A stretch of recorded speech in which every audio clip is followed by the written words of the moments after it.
जब रेल मंत्रालय 39 लाख टिकटें बुक कर रहा है, रेल मंत्रालय 13 तारीख को 13 अप्रैल को प्रपोजल तैयार कर रहा है, रेल मंत्रालय की खबरों के हवाले से कुछ टीवी चैनल खबर चला रहे हैं कि बांद्रा से ट्रेन चलने वाली है, मुंबई से ट्रेन चलने वाली है, तो अगर भीड़ वहां पर इकट्ठा हुई तो क्या सिर्फ और सिर्फ वो मजदूर जिम्मेदार हैं जो अपनी मजबूरी के कारण, भुखमरी के कारण, आज एक महामारी के संकट के कारण जो अलग अलग जगहों पे फंसे हुए हैं, वो अपने घरों से अचानक निकलते हैं इस उम्मीद में कि शायद उनको ट्रेन मिलेगी और वो अपने घर जा पाएंगे? क्या इन रेलवे के अधिकारियों की कोई जिम्मेदारी नहीं है? और मुझे बहुत अफसोस होता है, बहुत दुख के साथ, तकलीफ के साथ ये बात कहनी पड़ती है कि जब भी कोई ऐसा मामला आता है उसमें कोई ना कोई हिंदू मुसलमान का एंगल खोजने का काम तथाकथित टीवी के योद्धा, मीडिया के वीर खोजना शुरू कर देते हैं। बांद्रा स्टेशन के पास कोई मस्जिद है, उसको दिखा के कि मस्जिद के पास लोग कैसे इकट्ठा हुए, और ये क्या कर रहे हैं हम लोग? ये किस तरह की सोच पैदा कर रहे हैं समाज में? और तमाम वो वरिष्ठ पत्रकार, तमाम वो जागरूक लोग, तमाम वो मीडिया से जुड़े हुए नाम जो 25-30 साल से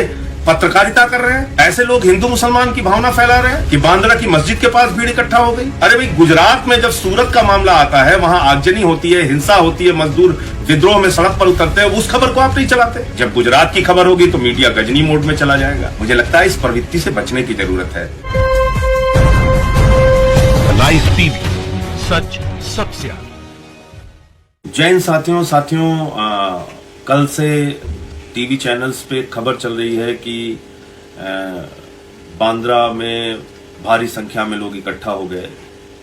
उसके पहले सूरत में आप लोगों ने देखा होगा, तमाम मजदूर सड़कों पर उतर आए, उन्होंने वहां पे आगजनी की, टायर जलाया और अपना विरोध प्रदर्शन किया इस बात को लेकर कि उनको मजदूरी नहीं मिल रही है, इस बात को लेकर कि उनके मालिक उनको तनख्वाह नहीं दे रहे हैं, उनके खाने का, उनके राशन का इंतजाम नहीं है। इस कारण से सूरत में भी परसों 2-3 दिन पहले वहां पर भी एक विरोध प्रदर्शन हुआ। फिर कल हम लोगों ने देखा महाराष्ट्र में, मुंबई में, फिर सूरत में, अहमदाबाद में, हर जगह पे विरोध प्रदर्शन हुआ, लोग सड़कों पे आए। लेकिन इस पूरे मामले को समझना होगा कि वास्तव में ये क्यों हुआ, इसकी वजह क्या है। क्या अकेले इसके लिए वो मजदूर जिम्मेदार हैं जो सड़कों पे उतरे? क्या इसके लिए वो तमाम लोग जिम्मेदार हैं जो भीड़ की शक्ल में अलग अलग जगहों पे इकट्ठा हुए? या फिर इसमें कोई जिम्मेदारी दूसरे विभागों की भी बनती है? इस बात को थोड़ा देखना पड़ेगा। कल आप लोगों ने देखा होगा, खबरें चली और बताया गया कि 39 लाख टिकट रेलवे ने बुक किया। जब से लॉकडाउन लगा तब से लेके कल तक जो आंकड़े सामने आए हैं उसमें लगभग 39 लाख टिकट रेलवे ने लोगों के बुक किए 15 तारीख के बाद के, क्योंकि 15 तारीख से लॉकडाउन खत्म होना था। पहले की घोषणा के अनुसार, प्रधानमंत्री जी की घोषणा के अनुसार 14 अप्रैल तक लॉकडाउन था, 15 अप्रैल से खुलना था। बाद में तमाम परिस्थितियों का जब आकलन किया प्रधानमंत्री जी ने तो उस लॉकडाउन को बढ़ाया। लेकिन ऐसा नहीं है कि लॉकडाउन अचानक बढ़ा दिया। आपको याद होगा 12 अप्रैल को प्रधानमंत्री जी की तमाम मुख्यमंत्रियों के साथ एक बैठक हुई थी। उस बैठक में वो कॉन्फ्रेंस कॉल हुई थी और उस कॉन्फ्रेंस कॉल के जरिए जो बात निकल के आई थी वो टीवी चैनल्स ने भी चलाया था और लगभग सभी जानकार, समझदार लोगों को ये बात पता चल गई थी और एक माहौल सा बन गया था कि लॉकडाउन बढ़ेगा, क्योंकि राज्य अपनी चिंता जता रहे थे, क्योंकि अलग अलग राज्यों ने बताया कि उनके यहां कोरोना के केसेस बढ़ रहे हैं और लॉकडाउन बढ़ाने की जरूरत है। अलग अलग राज्यों ने अपनी चिंता जताई और उसके बाद प्रधानमंत्री जी ने इस प्रकार का संकेत 12 अप्रैल की मीटिंग में दिया कि यह लॉकडाउन बढ़ाया जाएगा। अब मेरा सवाल यह है कि अगर देश के प्रधानमंत्री और मुख्यमंत्री की बैठक से यह संकेत साफ तौर पर जाहिर हो रहा है कि लॉकडाउन 15 तारीख के बाद भी आगे बढ़ेगा, यह संकेत जाहिर हो रहा है कि लॉकडाउन और आगे बढ़ाया जाएगा, तो फिर रेल मंत्रालय टिकटें क्यों बुक कर रहा था? रेल मंत्रालय ने 2 दिन पहले यह स्थिति स्पष्ट क्यों नहीं की कि सारी ट्रेन और सारी टिकटें रद्द की जाएंगी, और इसका एक व्यापक प्रचार क्यों नहीं किया जिसकी वजह से कोई अपने घरों से नहीं निकलता और कोई बांद्रा स्टेशन पे इकट्ठा नहीं होता? लेकिन वो आदेश क्या था वो मैं आपको पढ़ के सुनाना चाहता हूं। 12 अप्रैल को, जैसा मैंने आपको बताया कि मुख्यमंत्रियों की और प्रधानमंत्री जी की मीटिंग हुई, उस मीटिंग से साफ संकेत जाता है कि लॉकडाउन बढ़ाया जाएगा। ये 13 अप्रैल को रेलवे के एक अधिकारी हैं ए मालेश्वरा राव जी जो डिप्टी चीफ कॉमर्शियल मैनेजर हैं, ये हैं south central railway, ministry of railways, और ये सीसीएम के ऑफिस का ये प्रपोजल है, चीफ कॉमर्शियल मैनेजर के ऑफिस का। अब ये क्या लिख रहे हैं? ये साहब लिख रहे हैं कि during video conference held on 13/4/2020 it is decided to run Jan Sadharan specials for clearing passengers migrant labour of unreserved segment. In this regard, some divisions have already given data.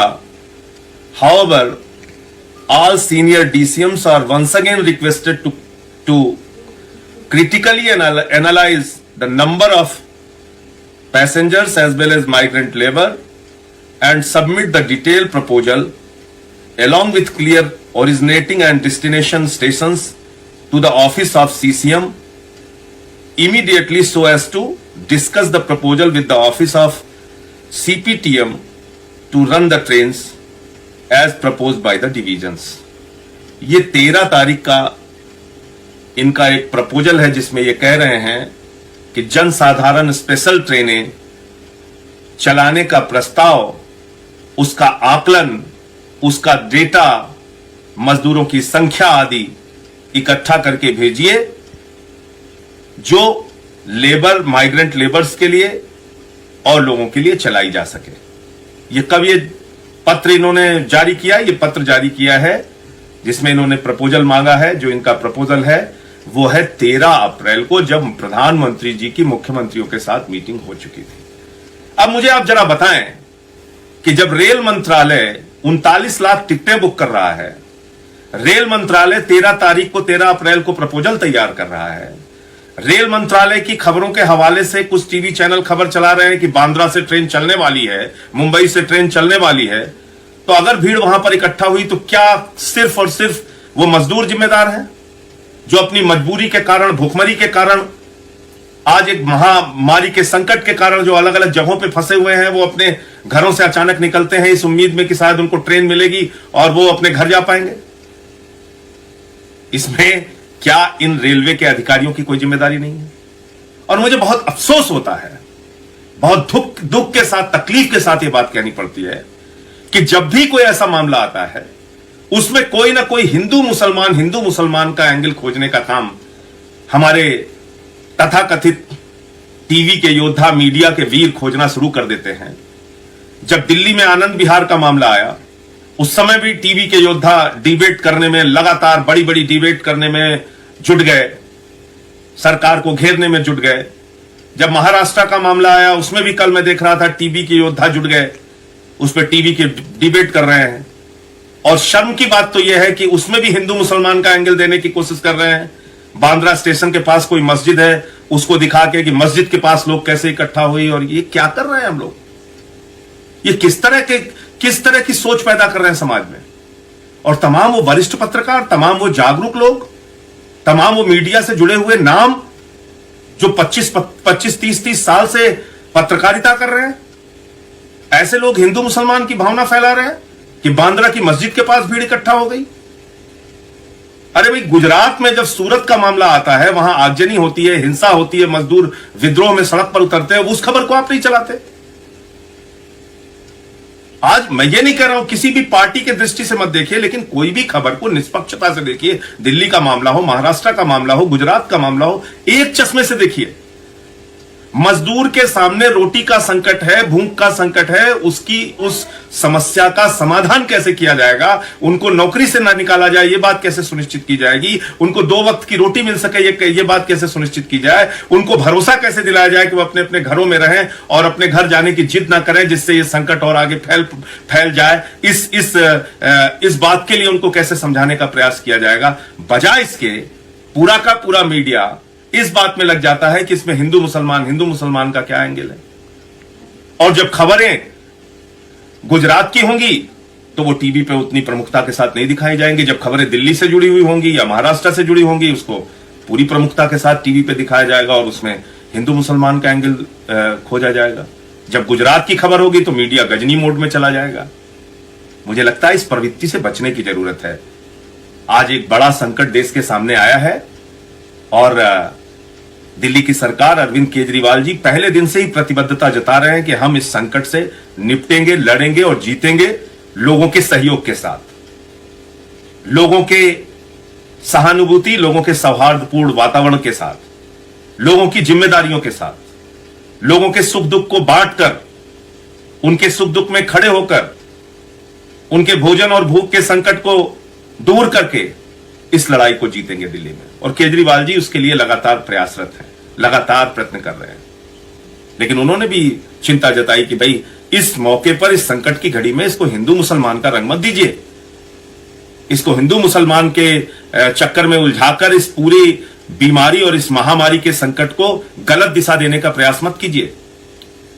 इसलिए दिल्ली में रहने वाले और देश के अलग अलग हिस्सों में रहने वाले सभी भाइयों से हाथ जोड़कर प्रार्थना करूंगा, विनती करूंगा कि कृपा करके इस महामारी में, इस महासंकट के दौर में आप लोग अपने अपने घरों में रहें, ये बीमारी और आगे ना फैलने दें, इस संक्रमण को और आगे ना फैलने दें।